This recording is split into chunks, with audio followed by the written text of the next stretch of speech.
અશ્વત્થમેકમ પિચુમંદમેકમ ન્યગ્રોધમેકમ દશચિંચિણીકાન કપિત્થબિલ્વામલકત્રયંચ पंचाम्रमुक्त्वा नरकम न पश्येत। भागवत आदि पुराणों ने कितनी महिमा गाई है वृक्षों की। तो स्कंद पुराण कहते हैं कि पीपल का एक, नीम का एक, वटवृक्ष का एक और इमली के 10 पेड़ लगाने चाहिए। कपित्थ, बिल्व, आंवला के 3 और आम का 5 पेड़। गणो तो भाई कितना थिया? તમે સાંભળો છો ને? હિસાબ લગાવો। पीपल का 1, गणजो पीपल का 1, ये स्कंद पुराण की आज्ञा है। पीपल का 1,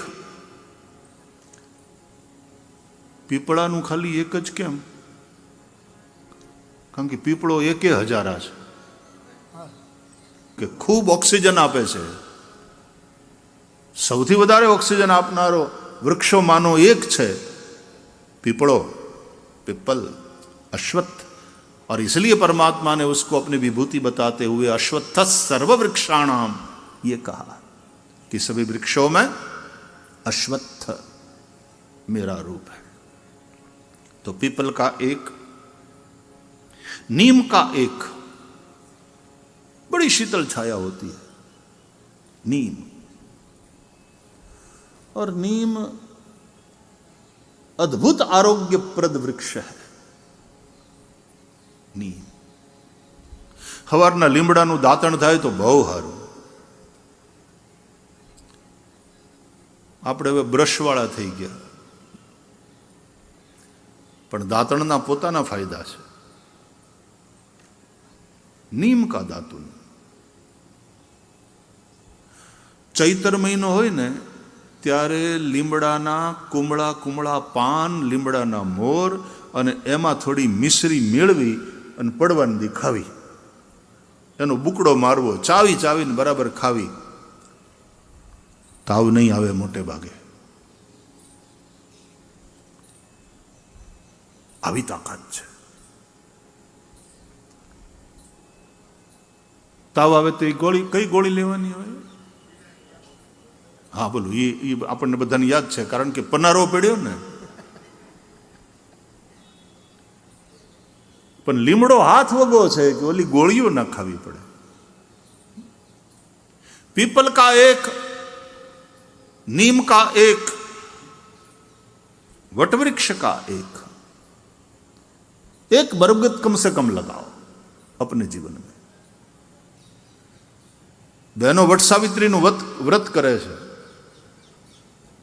બહુ સરસ। એક વડલાનું ઝાડ લગાવો જ્યાં તમારાથી થાય ત્યાં। વડલો રામચરિત માનસ અનુસાર વિશ્વાસનું પ્રતીક છે।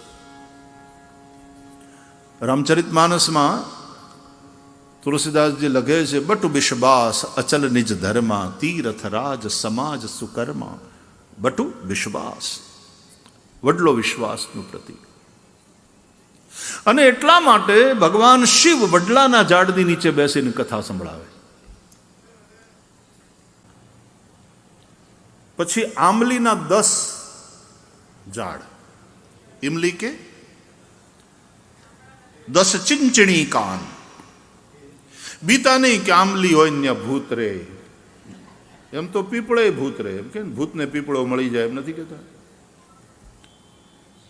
नहीं, ये अश्वत्थ पीपड़ो है तो भगवान नारायण નું સ્વરૂપ છે। अश्वत्थ सर्ववृक्षाणाम।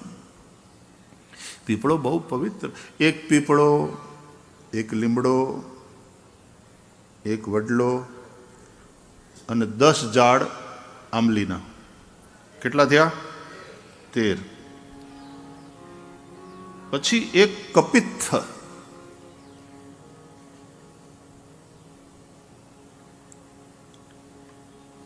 બીલા,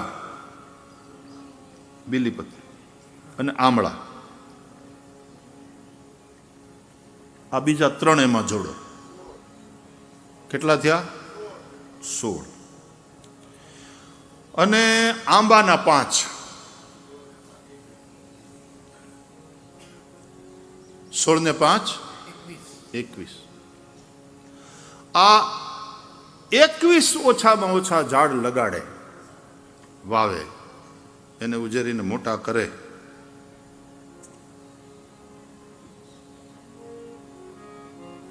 नरकम न पश्येत, स्कंद पुराण कहता है उसको कभी भी नरक में जाना नहीं पड़ेगा.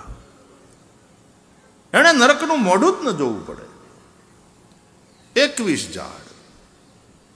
એટલે આમ તો 5-6 ઝાડ આપણે વાવીએ, રોપીએ, ઉજેરીને મોટા કરીએ, ત્યાં સુધી તો આપણે પ્રકૃતિ માતાનું દેણું ચૂકવ્યું.